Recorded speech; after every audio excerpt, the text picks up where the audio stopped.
En attendant, je vais partager l'écran. Ok. Merci Alice. Alors, tac.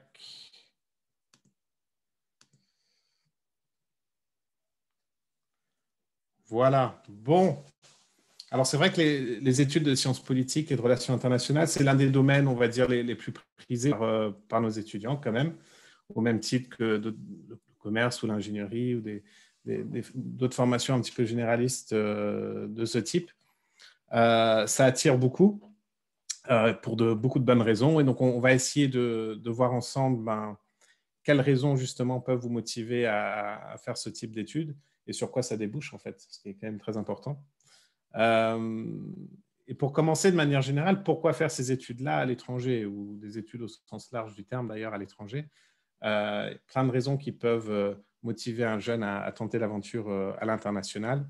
Alors, on pense à certaines choses en particulier. C'est vrai que de sortir de sa zone de confort et d'aller voir autre chose à l'étranger, ça vous permet d'acquérir une superbe ouverture d'esprit, d'aller rencontrer du monde, de développer votre réseau personnel, professionnel, de maîtriser plusieurs langues, ce qui est la base, d'autant plus dans le contexte d'études de relations internationales notamment.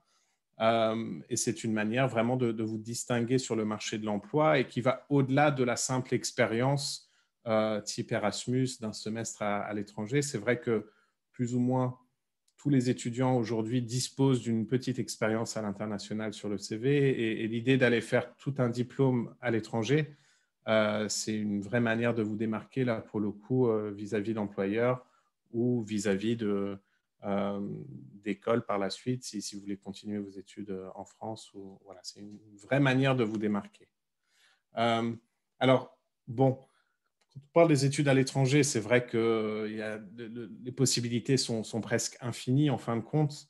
Alors, chez Studi Expérience, on est quand même plutôt axé, spécialisé sur le système éducatif anglophone ou anglo-saxon.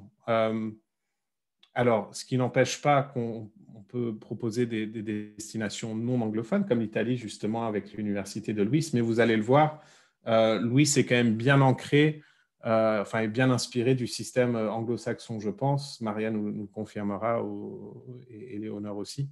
Au niveau de leur approche, c'est-à-dire que beaucoup de cours déjà sont dispensés en anglais à 100%. Et donc, de manière générale, c'est vrai que dans ces destinations-là et dans ces programmes-là, vous allez trouver quand même une forte concentration d'universités et d'écoles qui sont très prestigieuses, qui sont bien classées et reconnues à l'international, qui vont avoir vraiment de très bonnes installations à tout point de vue, que ce soit pour vos cours ou bon, les laboratoires, ça va être moins pertinent pour ce type d'études-là. Mais au niveau évidemment des résidences ou de choses comme ça. C'est vraiment les campus souvent qu'on peut retrouver d'ailleurs et qui sont aussi une autre qualité de ces universités-là. C'est un vrai centre de vie étudiant où on peut tout faire. On y va pour étudier, certes, c'est très important, mais c'est aussi un lieu social où vous pouvez rencontrer du monde, faire plein d'activités sportives, du bénévolat, l'associatif, du culturel, toutes sortes de choses. Donc, quand vous allez dans un campus universitaire comme ça va plus loin que simplement les études. C'est un apprentissage de la vie que vous faites en partant comme ça à l'étranger. Alors, souvent, dans ces universités et ces programmes, l'approche pédagogique est différente. On va inciter beaucoup plus la participation active des étudiants. Vous allez avoir souvent des petites classes. Vous allez voir que c'est particulièrement vrai à Louis, qui est une petite université où les classes sont toujours assez petites. Mais voilà, on a peut-être moins l'impression d'être perdu dans la masse, vraiment avec à l'image de la photo d'ailleurs sur cette slide.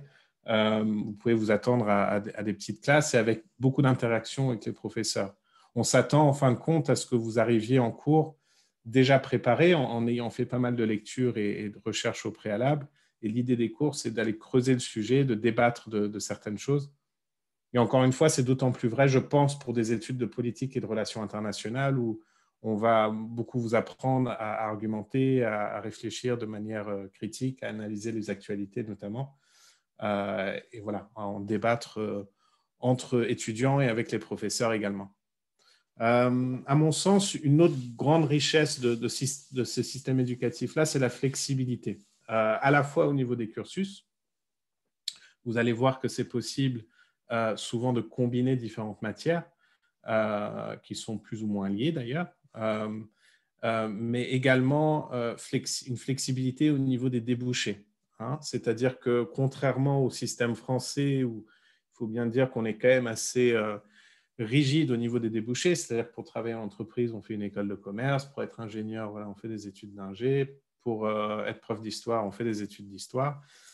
C'est quand même assez tracé tout ça. Dans le système anglo-saxon, c'est pas du tout comme ça. Hein. Les entreprises recrutent toutes sortes de profils. Et en l'occurrence, vous pouvez très bien faire des études de politique et par la suite être directement recruté par une entreprise pour travailler dans leur département de marketing, par exemple. L'un n'exclut pas l'autre du tout. Et c'est vrai que cette flexibilité-là, en tout cas, est très appréciée parce que ça veut dire qu'un étudiant à 16, 17, 18 ans, il n'a pas forcément besoin de se projeter tout de suite sur une carrière bien définie. En fait. Il a le temps de mûrir tout ça, de réfléchir, sans s'inquiéter du fait que ses études peut-être ne déboucheront pas sur un emploi par la suite. Alors, très rapidement, au niveau du type de diplôme que vous pouvez valider à l'étranger, c'est très similaire finalement à la France, mais pour que vous sachiez de quoi on parle quand on va parler de bachelor et de master, en principe, donc l'équivalent de la licence à l'étranger, c'est ce qu'on va appeler le bachelor, qui se fait donc en 3 ou parfois 4 ans. Vous pouvez donc y accéder dès le niveau, après avoir validé le bac. Et bon, on va surtout aujourd'hui parler du niveau bachelor et du niveau master en l'occurrence. Tout ce qui est formation professionnelle plus courte en 2 ans, c'est moins pertinent pour ce type d'études de politique et de relations internationales. Mais le master, en l'occurrence, après la licence, selon le pays, peut se faire en 1 an ou 2 ans et sera donc du coup équivalent au Master 2 en France. C'est l'une des qualités notamment du système britannique d'ailleurs. Les masters se font presque exclusivement en 1 an. Donc c'est vrai qu'en 1 an, vous pouvez valider l'équivalent d'un Master 2. Et Léonore, je ne sais plus si votre Master se fait en 1 an ou 2 ans. Je ne sais pas si vous pouvez… En 2 ans. En En 2 ans et la deuxième année, en fait, on a une spécialité à choisir, une D'accord. majeure. Et voilà, aussi D'accord. sur 2 ans. Elle va nous raconter tout ça en détail tout à l'heure. Bon, allez, on rentre dans le vif du sujet. Alors là, il faut que je fasse attention à ce que je dis parce que c'est vrai que je ne suis pas non plus le grand expert des sciences politiques et des relations internationales. Éléonore peut-être l'est, Marie aussi l'est, donc il ne faut pas hésiter à me couper si je raconte des bêtises. Mais déjà, bon, je me suis dit que parmi vous, peut-être qu'il y en a qui envisagent ces études-là et qui ne savent pas exactement de quoi il s'agit, en fait, à quoi on peut s'attendre quand on s'inscrit dans une formation de ce type. Alors déjà, la politique, c'est quoi, hein? Ça va être l'ensemble des règles et des décisions qui gouvernent les membres d'un groupe. Et donc, quand on fait des études de sciences politiques, il s'agit de comprendre comment les différents gouvernements créent leurs lois, leurs règles et leurs politiques pour gouverner leur peuple, comment cela affecte leur population, en fin de compte, et les différentes personnes qui constituent l'État. Et puis, comment cette politique interne impacte aussi les relations avec d'autres pays. L'objectif étant, dans un monde idéal, d'entretenir et de maintenir une relation paisible entre les pays et de développer des échanges commerciaux notamment. Bon. Donc, une définition, voilà, un petit peu légère, mais en tout cas qui devrait vous donner une idée de quoi on parle là, quand on pense aux sciences politiques et aux relations internationales. C'est très vaste en fin de compte, donc il y a plein d'autres choses qu'on pourrait ajouter. Et vous allez voir justement que le fait que ce soit aussi vaste, c'est aussi l'une des grandes qualités, à mon sens, de cette filière-là. Alors, quand vous vous inscrivez dans un programme de ce type, vous allez faire toutes sortes de matières. Alors, on aura le plaisir de voir notamment en détail le programme de Louise tout à l'heure, ce qui vous donnera vraiment une idée très concrète de ce à quoi vous pouvez vous attendre en première année, deuxième année, troisième année au niveau master. Mais donc là maintenant, je vous parle en généralité. Mais bon, vous pouvez vous attendre à avoir des sujets, on va dire, principaux, ce qu'on va appeler les core subjects, souvent dans les systèmes à l'université. Donc, ça va être de la politique comparative, pas mal de théories. Vous allez étudier la politique nationale du pays dans lequel vous vous situez. Vous allez parler d'économie, d'éthique, d'histoire. Bon, toutes ces matières un petit peu généralistes. Et puis, vous allez pouvoir compléter aussi votre formation avec des spécialités en fonction de vos intérêts, avec parfois des options plus ou moins farfelues. Là, je me suis amusé un petit peu à vous trouver des exemples de cours qui sont proposés dans différentes universités anglo-saxonnes, avec des sujets plus ou moins d'actualité et puis parfois un petit peu provocateur, on va dire. Mais voilà, on va parler de toutes sortes de choses. Ça peut être le rôle des médias dans le contexte de la politique. Ça peut être beaucoup les d'entre études vous. de genre aujourd'hui qui sont très à la mode, l'impact de la religion, des violences, tout ça, ce qu'on appelle war studies, enfin les études de guerre, tout simplement. Voilà, toutes sortes de choses qui font qu'au final, aucun cursus de politique et de relations internationales se ressemble vraiment à 100%. Et même au sein d'un même programme, différents étudiants vont avoir différentes spécialités et différents intérêts dans le cadre de leur formation. C'est vraiment très vaste, très large. Et en plus de ça, dans beaucoup d'établissements, vous allez avoir la possibilité de combiner les études de politique et de relations internationales avec autre chose. Il existe ce qu'on appelle des sortes de double diplôme en fin de compte, où vous pouvez combiner la politique avec de l'histoire, par exemple. Alors, à Louis, il y a un très beau programme de philosophie politique et économie, justement, qui vous permet de voir différents aspects, les sciences politiques et le droit, mais pourquoi pas aussi avec du commerce ou avec des langues. Donc, vous pouvez vraiment, grâce à ce type de formation-là, acquérir un beau socle des compétences, en fait, qui vous permet ensuite d'être assez compétent sur plein de domaines différents. Et donc, qu'est-ce que vont vous apporter spécifiquement en qualité, on va dire, les études de politique? C'est justement ce socle de compétences assez interdisciplinaire. Ça va être une forte capacité d'analyse critique, de réfléchir, savoir argumenter à la fois à l'écrit et à l'oral. Ce sont quand même des études assez littéraires, je pense qu'on nous confirmera dans un instant quand je passerai la parole, et du coup qui nécessitent une certaine rigueur méthodologique, mais qui prépare aussi très bien au marché du travail, que ce soit, on pense souvent à tort que les études de politique et de relations internationales doivent forcément déboucher sur un métier dans la politique ou dans les organisations, les ONG, les choses comme ça. C'est une idée reçue, je pense. C'est vrai que dans ce type de formation, vous allez aussi apprendre à gérer des équipes, à gérer un projet ou à organiser un projet. Et c'est tout à fait compatible avec le monde de l'entreprise au sens large du terme. Et donc, de ce fait-là, je me suis dit que ça pourrait être intéressant aussi de réfléchir un petit peu au type de profil ou type d'étudiants qui pourraient s'intéresser à des études dans cette filière-là. Alors évidemment, on a identifié avec Alice justement 5 profils, mais il peut y en avoir évidemment d'autres. Mais on pense avant tout peut-être à l'étudiant qui aime beaucoup les langues, qui souhaite travailler à l'international. Et donc, du coup, c'est vrai qu'une formation de ce type-là est une suite parfois logique.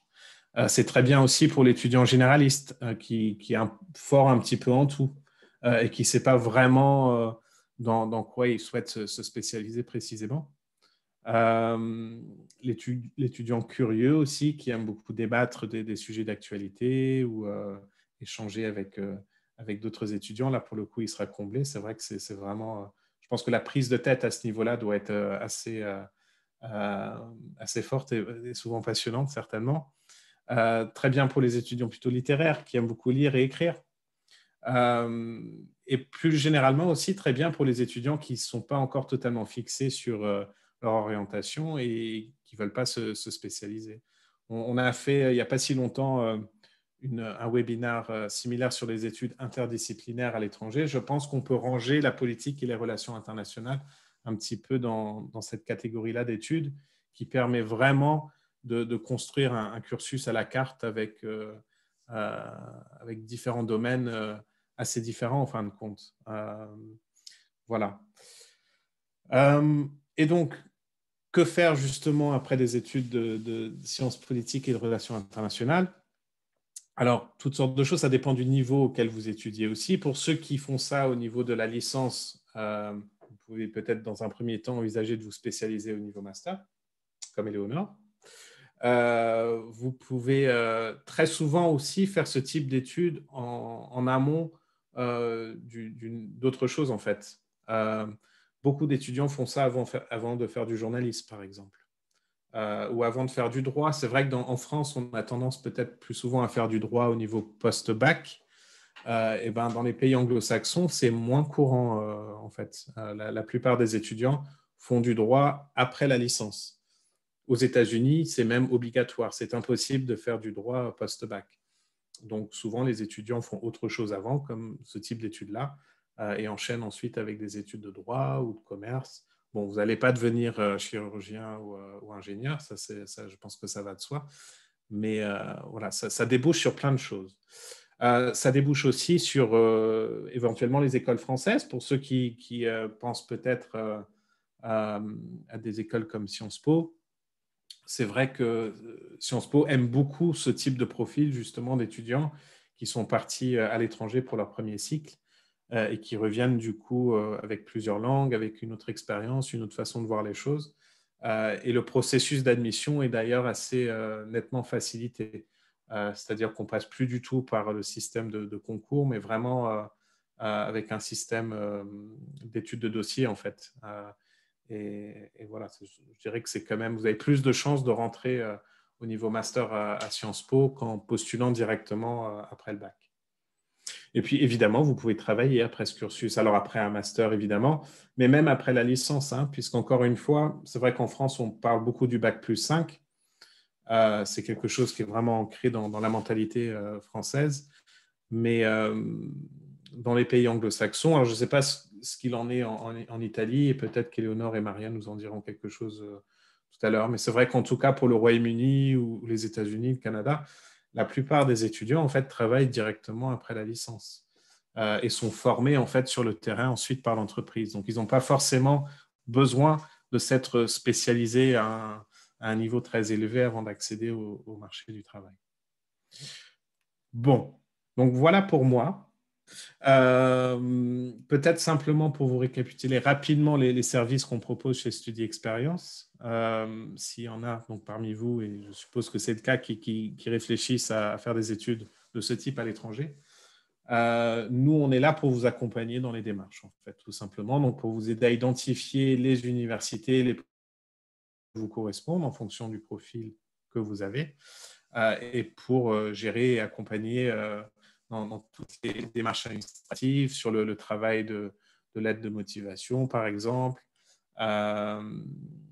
et sur l'accompagnement par rapport au départ des étudiants également. Donc, vous aider sur le logement éventuellement si vous en avez besoin, ou sur le visa.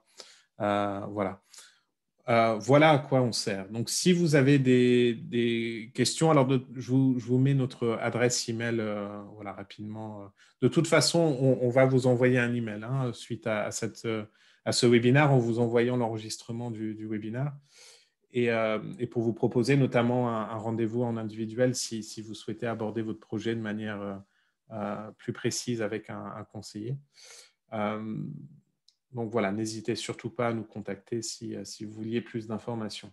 Alors voilà pour moi. Je vais du coup passer la main à Maria, qui va nous parler en anglais en plus. Donc c'est un très bel exercice pour tous ceux qui envisagent de partir étudier dans un pays anglophone. Alors Maria, can you switch your mic on? Je vais arrêter le partage de l'écran. Perfect. Hi Maria, it's Hi. all yours. Thank you. I would love to do this in French, but unfortunately, maybe next time I'll work on it. All right. So first of all, thank you again for this invitation. Thank you to all the students for participating. As I think I understood, Mark gave you a pretty good overview about political science studies. I'm just going to give you a quick overview about our university and how our political science department is run at Lewis. And then we have here Eleonore, which is one of our students enrolled in the master program in international relations, and she will share her experience and obviously answer to any questions you might have. First of all, Lewis is a private university based in the center of Rome. We are specialized in social sciences, so our programs are all about political science, law, management, business, and economics. The university was founded in the late 70s by Confindustria, which is the largest confederation of Italian companies and enterprises, meaning that obviously we do have a very close relationship with the corporate world and with the job market. And this obviously helps us help our students when it comes to placement and first experiences. I don't know how much you guys know about rankings, but if you do not know very much, here's my first tip for you. It is actually quite important to understand how universities are positioned, because of course, being enrolled in a university that is positioned quite well opens quite a few doors afterwards when you graduate and again, enter the job market, which is obviously everyone's goal. Regarding Lewis, so we rank first in Italy among private universities according to the main national ranking. The two departments that are very well placed are the Department of Political Science and the Department of Business and Management, as they rank in the top 100 on the QS ranking and the Financial Times, which I guess you might be familiar with. And we also have several accreditations, and among these, one of the most exclusive ones is EQUIS, which is an accreditation very, very tough to get. Just to give you an idea of how the university looks like, we are actually quite lucky because we have proper campuses. So, it's not just a building, it's an actual campus. There is a central villa surrounded by quite cute gardens, usually used, as you can see, for picnics, now with social distancing, of course.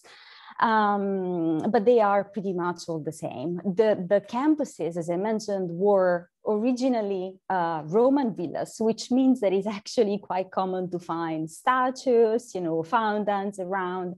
When the university bought the place, we just decided to use it and keep it and make it prettier. So it really feels like being in a museum.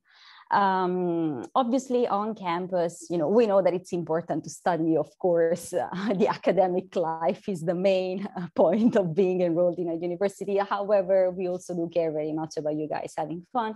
So on campus, we do have several spaces where, it's forbidden to study. You just go there to chill out. There are guitars, sofas, just, to relax, as you can see from this picture. One of them is the Language Cafe, run by one of our Irish professors that usually hosts all the social events.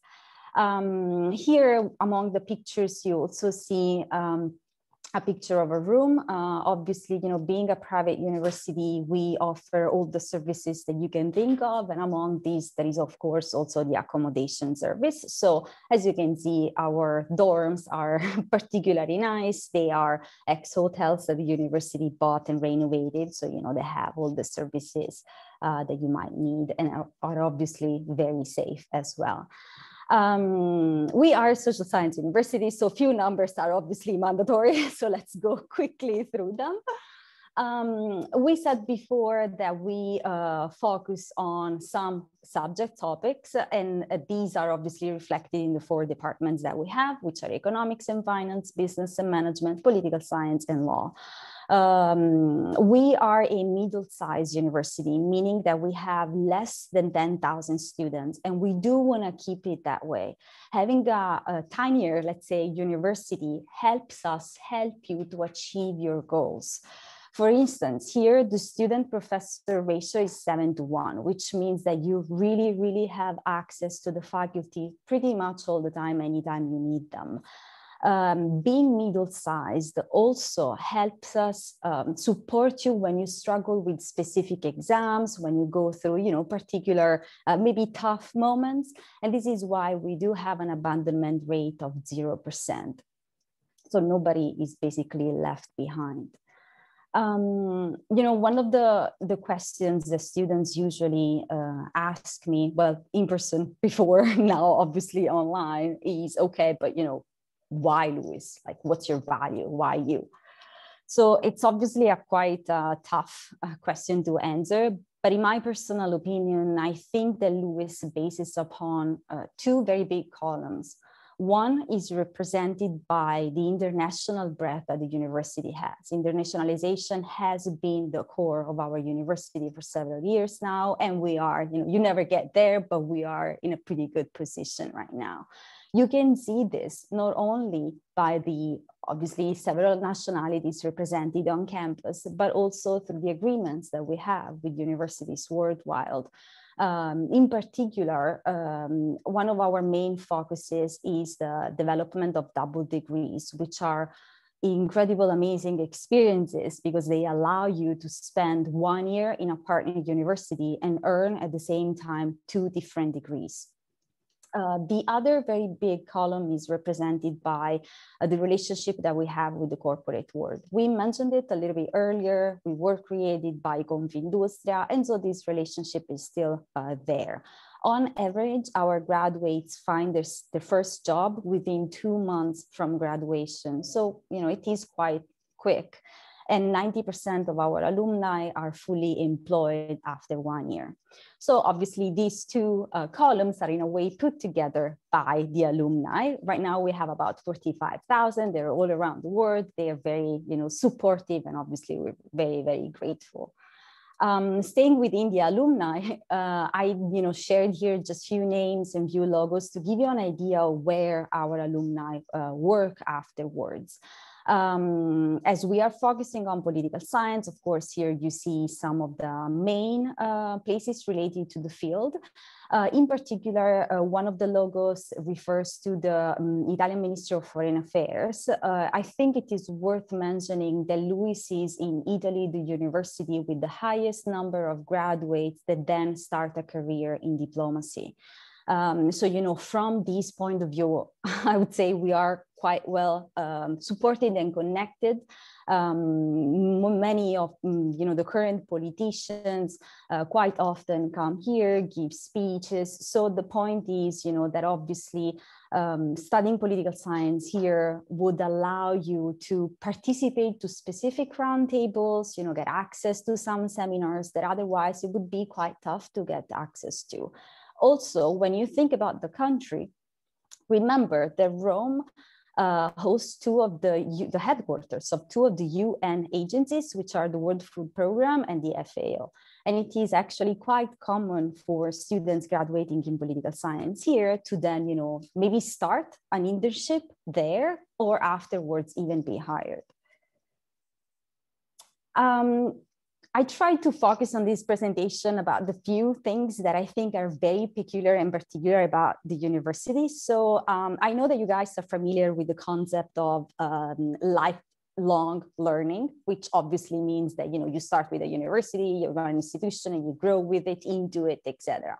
Here at Luis, we have another approach, which is called life-large learning. It's a wider approach. So, okay, again, you're here to study, to grow from an academic point of view, but we really do want you to grow as individuals. We want you to become, ethical leaders. And this is why we have created an office that is called ERS, which stands for Ethics, Responsibility, and Sustainability, whose job is to create opportunities for you. Among the courses program that they offer, of course, there are some traditional ones, let's say the normal soft skills like public speaking, which obviously is very important if you study political science, but there are also very extreme in a way programs.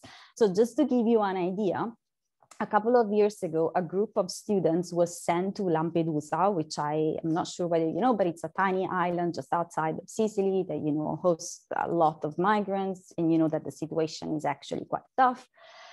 So together with Amnesty International and the Italian Red Cross, these students were sent to Lampedusa, and they thought that they were, you know, just gonna look from afar, but in reality, they were literally like pushed into the activity. These kind of experiences, in our opinion, really change your perception of the society that is around you and the way you can have an impact on society. And this is what we want to teach you. About the programs themselves, so at the bachelor level, we have a program called PPE, which is Politics, Philosophy, and Economics. All the BA programs in Italy are 3 years. And of course, the programs that we're going to talk about, this one, but also all the others, are 100% taught in English, so Italian is not required.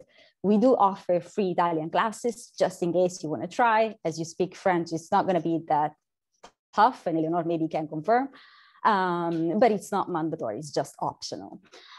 So all the programs, of course, allow you to study abroad, which again is something that we really, really recommend. Being international students obviously would be already a pretty big change for you to come over here, but maybe after, you know, the first year, 2 years, you might be ready to go. Specifically, this BA program offers a double degree with Sciences Po Bordeaux. So basically, you would apply for this specific double degree, be selected, and then spend your 3rd year in France. And at the end of the 3-year, have a double degree. So it means that you would have basically 2 degrees from both LUISS and Sciences Po Bordeaux. Just to go a little bit more in detail, here you have the study plan of this academic year. So as you can see, like the PPE program, I think has a pretty good advantage compared to general, you know, political science programs at the BA level. It has a very big component of economics. This means that afterwards, if you graduate and then you realize that you love economics, that you cannot live without numbers, you can still do a master's degree in economics or focus on specific aspects of, you know, the political science field, like political economy, for instance. As you can see, like the programs are quite well balanced. It means that more or less you have the same amount of exams during the 3 years. And then, of course, you have mandatory a second language because you are studying political science, but among the electives, we strongly recommend you to take another one. The languages offered are obviously the languages of the UN, plus Italian, plus Portuguese. At the master level, so all the programs, the master level programs are last 2 years, and all of them have the same kind of structure. So you have the first year in common, and then at the end of the first year, you can choose your major. So what you want to focus on. Very often students think that they want to study something specifically and just want, you know, to focus on that specific topic or aspect of the field. But then once they actually learn a little bit, they realize that maybe they do not really love it, or maybe that there is something else that is more interesting that, you know, that they would like to learn more. This is why the first year is in common, and then the second one you can pick. As a program, so we have, of course, international relations. Maybe Eleonore will talk about it a little bit more with the 3 majors: Mediterranean governance, diplomacy and security, policies and governance in Europe. And these 2 are purely political science program. And then we have global management and politics, which is a combination of management and political science. So you have, in a way, a broader, wider approach. As you can see here, every program has at least one double degree offered. The double degree, exactly like it was for the bachelor program, has like its own selection process. Students sometimes spend the first year at LUISS and then the second year abroad. Sometimes it's the other way around. But the point is the same, that at the end you earn 2 degrees in only 2 years. Here, just to give you an example of the schedule, I picked the international relation program, but they're again more or less the same. So the first year again in common, and then you pick based on whatever major you decide to do. Then of course the exams at the second year are only focused on that specific major. So I would like now to just share the floor with Eleonore so that she can tell you a little bit about her personal experience and so on. Thank you, Maria. Alors, je vais continuer en français. Donc, comme l'a expliqué Marc, je suis étudiante à la Louis en master de relations internationales qui se passe sur 2 ans. Au bout d'une année, vous allez pouvoir choisir une majeure. Donc, comme l'a dit Maria, on a le choix entre 3 majeures différentes, diplomatie, Mediterranean governance, et sécurité. Donc, moi, personnellement, je vais choisir la 3e, sécurité. Donc, c'est vraiment très large comme master. On peut à la fois partir en diplomatie et vraiment être au cœur de la politique. Et au contraire, sinon, plutôt partir en sécurité et donc du coup, aller plutôt peut-être se diriger plutôt vers travailler pour le ministère de la Défense, par exemple, ou travailler dans des entreprises privées. Moi, personnellement, c'est ce qui m'intéresse le plus. Donc, je ne sais pas si ça vous intéresse un peu d'avoir un peu plus de renseignements dessus. Vous pourrez peut-être me poser des questions à la fin. Mais je vais surtout vous parler des avantages de la Louis. Donc, comme vous, il y a un an, j'étais en train de me décider quel master et où est-ce que je voulais faire ce master. Et je me suis dirigée vers la Louis pour différentes raisons. La première, c'est vraiment la qualité des cours. Vraiment, mon premier semestre, on a pu en témoigner. On a des profs qui sont réputés internationalement.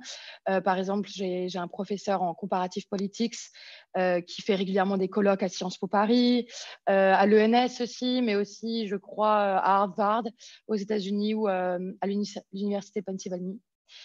Donc voilà, donc c'est vraiment je pense une chance d'avoir ces professeurs-là qui peuvent nous apporter des réelles connaissances et surtout quand on fait un master, je pense que c'est important d'acquérir des connaissances et des compétences pour pouvoir être employable et pour pouvoir vraiment se démarquer plus tard pour essayer d'obtenir un stage ou même un CDI. Et grâce à ces professeurs-là, on acquérit vraiment des compétences et des connaissances. Voilà. Ensuite, Marc, comme Marc a expliqué, c'est un système qui est anglo-saxon. Donc, c'est assez intéressant. C'est assez différent de la France. On n'a pas beaucoup d'heures de cours. Comparé, je me rappelle à ma licence que j'ai fait à Paris, on a moins d'heures de cours qu'en France, mais on va avoir beaucoup de travail personnel, donc beaucoup de lectures, beaucoup de choses à lire. Et c'est vraiment sur ça, en fait, que vont s'appuyer le contenu des cours. Donc, du coup, personnellement, j'aime bien ce système-là. J'arrive bien à m'organiser. J'arrive vraiment à faire mon emploi du temps et à pouvoir aller à la bibliothèque quand je veux, etc. D'ailleurs, la Louis dispose d'une bibliothèque qui est ouverte toute la semaine, jusqu'à tard le soir et le samedi aussi. Donc, c'est assez pratique. Voilà. Ensuite, il y a quelque chose que j'aime bien aussi à la Louis, c'est la possibilité, en plus des cours qui nous sont imposés, c'est de pouvoir choisir des activités. Enfin, quand je dis activités, c'est des cours supplémentaires. Voilà, c'est pas obligatoire. Ça pourra juste vous apporter en fait des crédits. Donc, je ne sais pas s'il y a un sujet qui vous intéresse particulièrement et vous voulez approfondir même pour savoir si, par exemple, moi, je vais faire un cours sur la cybersécurité et ça me permettra vraiment de savoir si c'est la majeure sécurité que je veux faire l'année prochaine. En fait, ça me permettra de me conforter dans mon choix. Donc voilà, donc la première partie de ce semestre-là, je vais faire un cours sur la cybersécurité. Et la deuxième partie du semestre, je vais avoir un cours sur coder avec Python. Donc, c'est assez original, mais je pense que ça peut apporter des compétences qui peuvent vraiment être intéressantes sur un CV, par exemple. Il propose aussi des activités comme préparer le l'IELTS si vous en avez besoin pour, je ne sais pas, une summer school l'été prochain. Voilà, c'est ce que je compte faire. Et donc, du coup, il propose de faire une préparation et aussi de nous mettre en contact avec le British Council pour passer le test. Donc, c'est assez pratique. Qu'est-ce qu'il y a d'autre comme activité? Oui, il y a éventuellement aussi des certificats Excel et Word. Donc ça, pareil, ça peut être intéressant pour le CV. On nous prépare pendant quelques semaines à savoir utiliser ces applications. Et on a un certificat qui est délivré à la fin. Et comme ça, pareil, on peut le mettre sur notre CV. Donc en fait, il y a pas mal d'activités comme ça qui peut nous aider,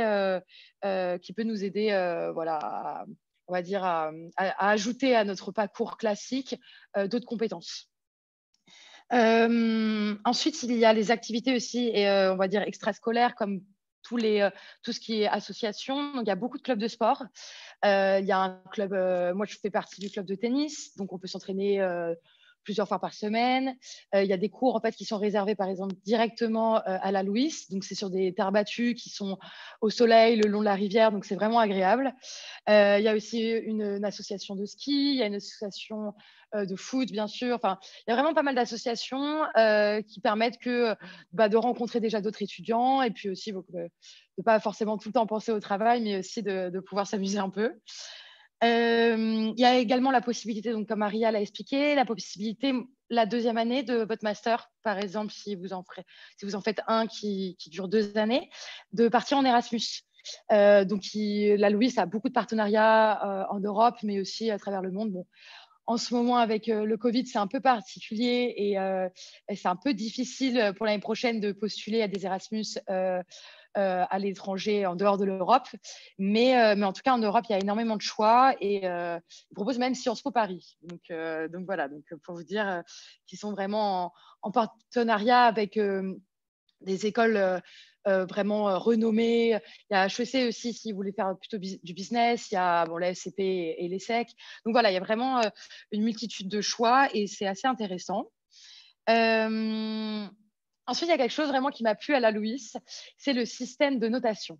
C'est quand même très important, je pense, quand on fait un bachelor ou un master là-bas. Le système des partiels à la Louis, et c'est le système italien en général, vous permet d'avoir différentes sessions pour passer vos examens. Donc, par exemple, vous allez avoir une session en décembre. Et si vous n'aimez pas la note que vous avez eue à une matière, vous pouvez repasser une session en janvier. Et pareil, en janvier, si vous n'aimez pas votre note, en février. Puis après, si vraiment vous n'aimez pas votre note, à la summer session, donc au mois de juin. Donc, ça permet vraiment de ne pas avoir un examen en one shot où tout se joue en 3 heures et si on se rate, si on est malade, on peut avoir le stress de l'examen. Ça nous permet aussi de pouvoir repasser cet examen-là et c'est, je trouve, vraiment une chance qu'on a comparé au système français. Voilà. Sinon, comme l'a dit Maria, on est vraiment accompagné. Dans les premières semaines du premier semestre, j'ai eu un entretien avec une personne de l'administration en fait, qui me demandait comment ça se passait, qui me demandait un peu qu'est-ce que je voulais faire plus tard, quel était mon study plan, donc c'est-à-dire qu'est-ce que je voulais choisir comme majeur, est-ce que je voulais faire des stages, voilà. Donc c'est vraiment un accompagnement qui est assez intéressant. Si on a des doutes, si on a des questions, ils sont vraiment à l'écoute. On peut leur envoyer des mails, ils répondent rapidement, ils sont vraiment attentifs à notre bien-être en fait. Ce qui n'est parfois pas toujours le cas dans l'administration des facs françaises. Donc, ça a été vraiment un changement entre ma licence et mon master et je trouvais que c'était un point vraiment positif. Voilà. Donc, comme l'a dit Maria aussi, on a une chance d'avoir des très belles infrastructures. Et même si c'est des bâtisses qui datent de je ne sais quelles années, mais du coup qui permettent qu'elles sont vraiment très jolies de l'extérieur, mais c'est très moderne à l'intérieur. Donc du coup, toutes les salles sont équipées technologiquement. Par exemple, moi, là, la première partie de ce semestre-là, je l'ai passé à Paris. Après Noël, j'ai décidé de rester quelques semaines en plus à Paris pour des raisons personnelles. Et en fait, j'ai pu suivre tous les cours en distanciel. Parce qu'en ce moment, à la Louis, il y a à la fois des cours en distanciel et à la fois des cours en présentiel. Donc, je pense qu'il y en a certains qui sont assez inquiets par rapport au Covid et comment ça va se passer l'année prochaine. Mais en tout cas, vous inquiétez pas parce que même s'il y a des cours en distance, Il y a également des cours en présentiel, donc ce qui vous permet de rencontrer d'autres étudiants, de pouvoir rencontrer les professeurs. C'est quand même mieux d'être en présentiel. Mais si vous voulez, pour X raisons, tout suivre à distance, vous pouvez également, parce que tous les cours sont filmés. Donc, du coup, c'est assez intéressant. Voilà, après, je peux vous parler un peu des avantages de Rome rapidement. Bon, je pense que vous doutez que l'Italie et Rome sont un pays et une ville très agréables. Là, on a actuellement la météo, on a 20 degrés, je suis déjà en t-shirt. J'ai l'impression d'être en été à Paris, donc en France, donc c'est très agréable. La vie à Rome, vraiment, il y a des musées, il y a des cafés, des bars. Même s'il y a le Covid, ça reste très agréable. On peut aller dans des parcs. On peut vraiment la vie à Rome, je la recommande et c'est vraiment comme on se l'imagine la Dolce Vita. Donc voilà, c'est un gros plus. Il y a plein d'étudiants internationaux, plein de gens qui viennent faire des Erasmus, plein de gens qui viennent faire des masters, pas forcément à la Louis, mais partout dans Rome. Et donc du coup, on peut vraiment rencontrer plein d'étudiants étrangers et c'est très intéressant quand on veut faire un master à l'étranger, qu'on veut travailler dans les politiques ou les relations internationales. C'est vraiment bien de pouvoir rencontrer plein d'étudiants.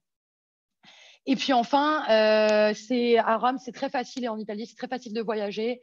Donc, vous pouvez partir en Sardaigne un week-end. Je l'ai fait au premier semestre. Les billets d'avion ne sont pas très chers. Vraiment, vous pouvez voyager à low cost. Partir à Naples, c'est à 1h30 de train. Voilà, vous pouvez vraiment… c'est vraiment un pays, je pense que c'est pour ça aussi que j'ai choisi la Louis. C'est vraiment un pays qui est attractif voilà, pour ces diverses raisons. Donc voilà, je vais redonner la parole à Marc. Et puis, si vous avez d'autres questions, n'hésitez pas à la fin. Merci beaucoup, Éléonore. C'était top. Merci, Maria. Oui, écoutez, poser des questions, c'est l'occasion là de profiter d'Éléonore en particulier, donc une étudiante là pour le coup, si vous posez des questions sur le contenu de ces programmes ou sur sa démarche, n'hésitez pas, c'est le moment. Alice, je ne sais pas s'il y a eu des questions peut-être généralistes pendant le non, chat ou pas. La question de Karine concernant effectivement le changement vis-à-vis du Brexit pour King's College, possiblement via le partenariat avec Louis, mais sinon, il n'y a pas eu d'autres questions. Je vais peut-être la poser d'ailleurs à Maria pour avoir le cœur net. Maria, do you know if Brexit's having an impact on your links with UK universities and King's College, for example?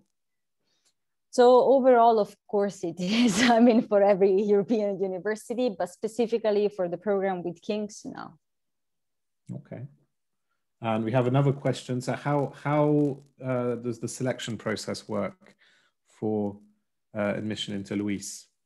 Yeah, so basically the selection process is 100% carried out online. Students are required to upload some documents, and then once the application is submitted, it takes us between 6 and 8 weeks to get back to them with the outcome. I guess it's worth mentioning that all students are also considered for a merit-based scholarship, which is automatically given to the best students. So, all you guys are required to do is simply apply for the program. Of course, if you have then specific questions, both Mark and I can help you and go in detail. And also a question about costs. How much does it cost? Right. So every bachelor program costs 11,300 euros per year. And as we said, these 3 years. And all master programs cost 12,300 euros per year. And it's 2 years. And that's the tuition. In general, the cost of living, I mean, Rome, honestly, to be a European capital is way cheaper than many other places. So it's actually quite affordable. The only thing that could be a little bit expensive is the accommodation, which can be 400 or 500 euros per month. But otherwise, everything else is really, really affordable. So I think like 700 would be a decent, normal fun life. Okay. Éléonore, can I ask maybe what you're doing for accommodation? Did you go for residence or? Yes, actually, je switch en français peut-être ou je reste en anglais? Je switch en français alors. Oui, pour compléter un peu ce qu'a dit Maria, les prix, c'est vraiment moins cher que d'autres capitales comme Londres ou Paris, où les prix sont vraiment hallucinants parfois. Là, personnellement, je paye entre 400 à 500 euros le mois. Pour une chambre toute seule, l'appartement est très clean. Et voilà, en général, c'est ce que payent les étudiants ici quand ils sont en colocation. C'est à peu près ça. Et je dirais, j'allais rebondir juste sur les frais de scolarité, donc qui sont typiquement 11-12 000 euros l'année. C'est ça. C'est assez raisonnable aussi, hein, à l'échelle de ce qui se trouve en tout cas en Europe et dans le monde anglo-saxon. Je pense qu'une formation équivalente, par exemple, au Royaume-Uni, dans un établissement avec la même classement, on va dire, et les mêmes partenariats, on serait facilement au-dessus des entre 20 et 30 000 euros l'année. Donc là, pour le coup, ça peut être vraiment intéressant. Est-ce qu'il faut savoir parler italien pour aller à Luis? Je peux peut-être répondre à cette question. Alors, absolument pas, je ne parle pas italien. Du moins pas encore. Non, les cours, enfin, bien sûr, ça dépend du bachelor que vous allez choisir ou du master. Personnellement, mon master, tous les cours sont dispensés en anglais. Donc, on n'a pas besoin de parler italien. Les profs, vraiment, même après le cours, les questions qui sont posées en anglais. Il n'y a pas de, il y a aucun moment où on parle italien. Donc, rassurez-vous, si vous ne parlez pas italien, ce n'est pas un problème. Et puis, par contre, si vous avez envie de parler italien, la Louise propose des cours gratuitement, voilà, avec un professeur. Vous pouvez suivre, je crois que c'est 2 heures par semaine. Voilà, vous pouvez suivre des cours en italien. Donc, ça peut être intéressant. Ce qui est utile, j'imagine, quand même, pour aller acheter son pain et son lait et compagnie. Tout à fait, commander au restaurant son verre de vin. Alors, on a une question. Bonjour, quel était le niveau au lycée de votre fille? Oula, hop.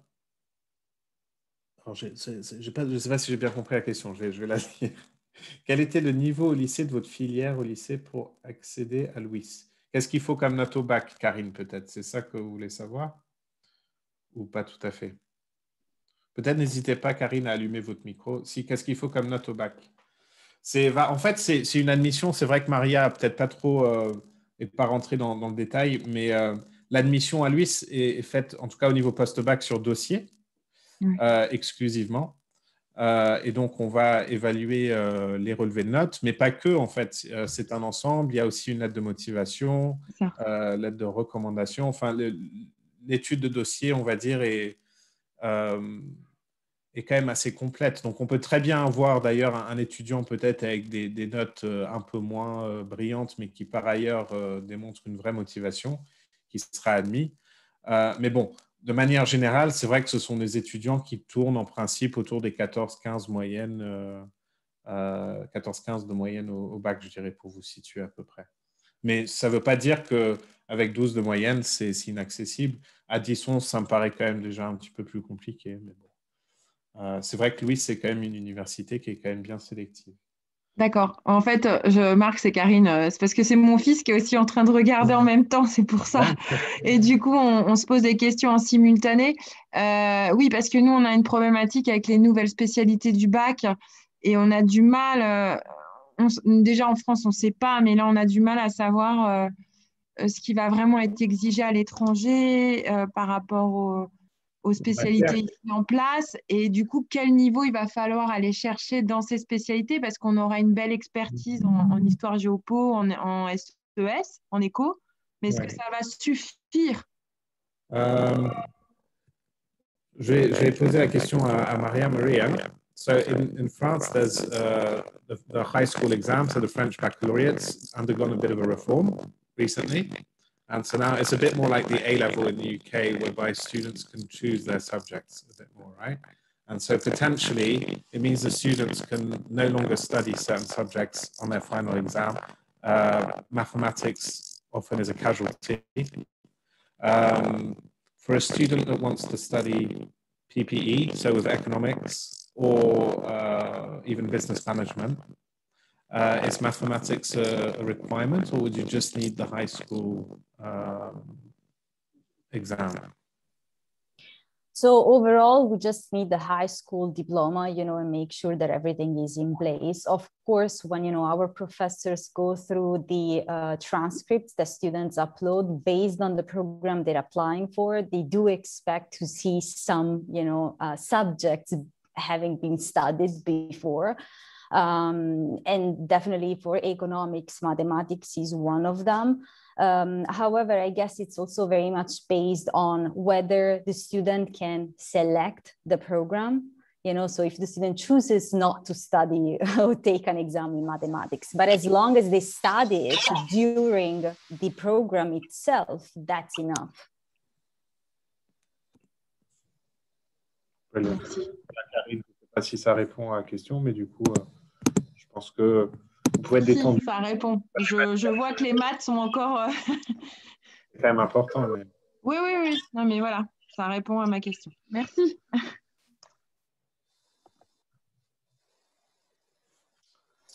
Bonsoir. Alors, Est-ce que vous m'entendez? Oui. Oui, alors déjà, merci pour vos présentations. Moi, j'avais une question, plus s'il existe une passerelle. Là, je suis en deuxième année de sciences politiques à la Cato de Vendée, et est-ce que j'envisage l'année prochaine de changer d'université? Et est-ce que c'est possible d'intégrer une troisième année directement, ou faut... je sais pas. On va poser la question à Maria.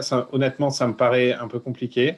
Je pense qu'il vaut mieux aller jusqu'au bout de la licence que vous êtes en train de faire et de partir au niveau master.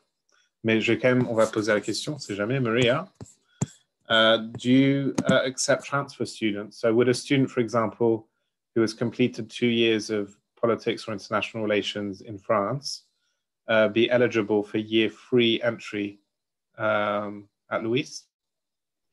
Are we talking about bachelor levels? Yes. Yeah, it is feasible. So the process is 100% done at the end, like in June.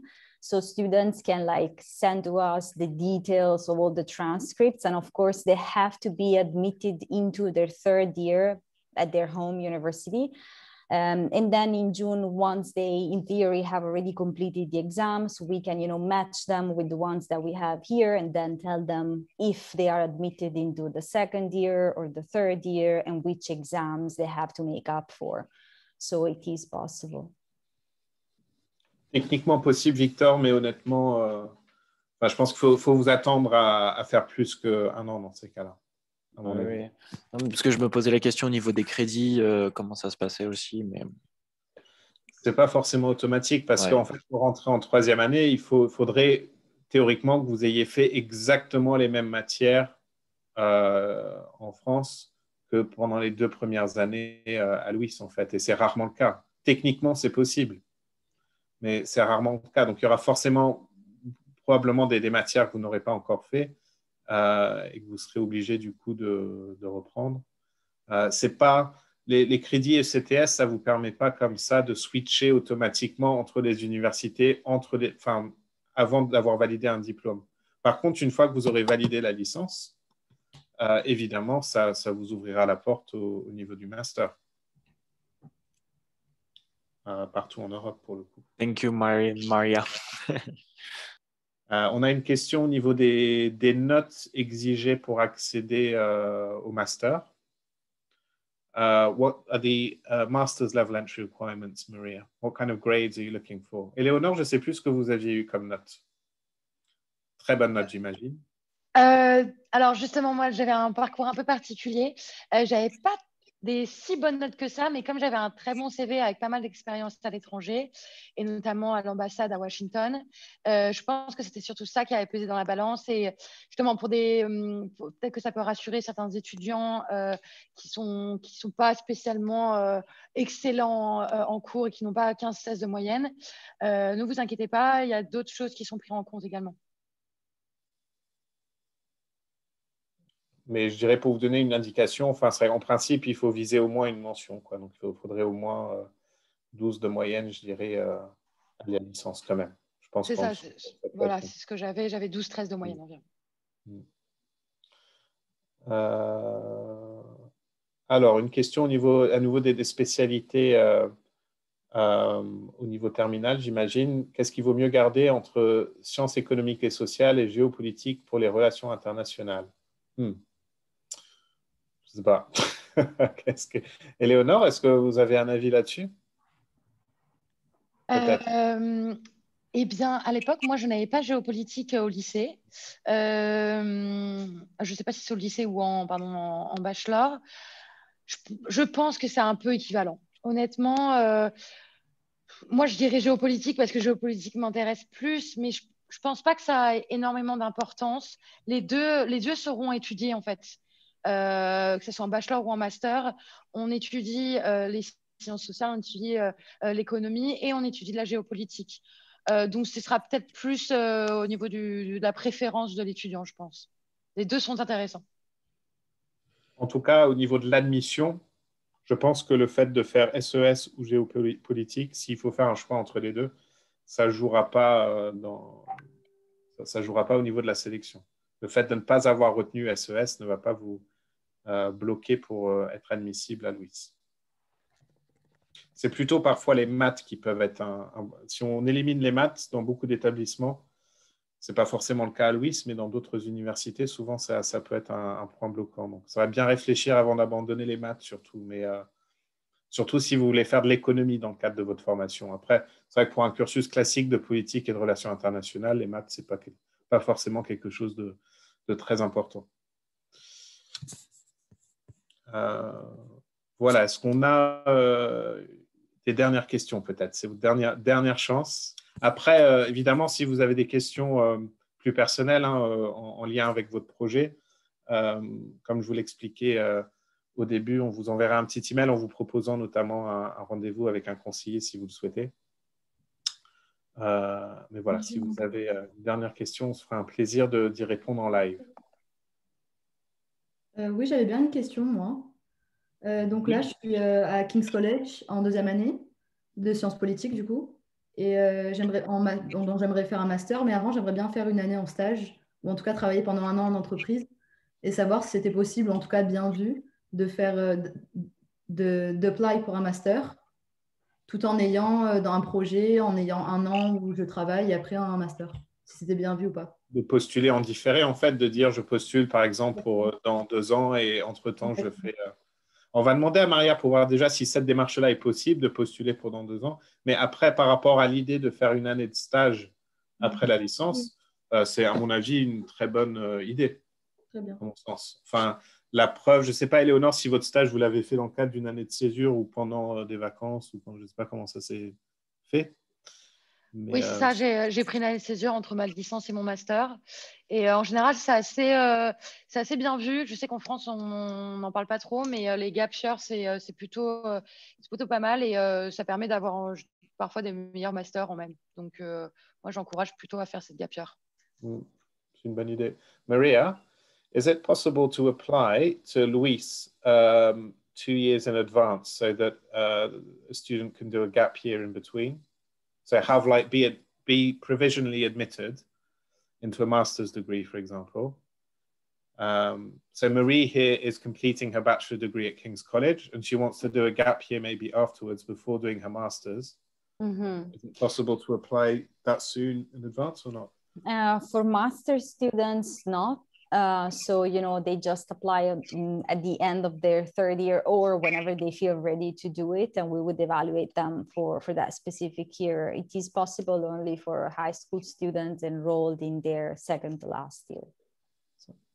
Okay, thank you. You're welcome. C'est pas vraiment problématique, Marie, hein, franchement. Oui, c'était juste pour rassurer ma mère, pour être honnête. Mais, Ah oui. Voilà. Ok. Bon, écoutez, merci beaucoup pour votre présence ce soir. On a tout enregistré, on vous enverra le lien si vous voulez revisionner tout ça. Et puis, on reste dispo si vous avez évidemment la moindre question pour la suite. Voilà. Un grand merci à Maria et Éléonore en particulier. Et je suis ravi en tout cas, Éléonore, de voir que ça se passe très bien à Rome. Ça fait plaisir. Et voilà, merci beaucoup. Bonne soirée. Merci, bonne soirée Marc. Au revoir. Bonne soirée.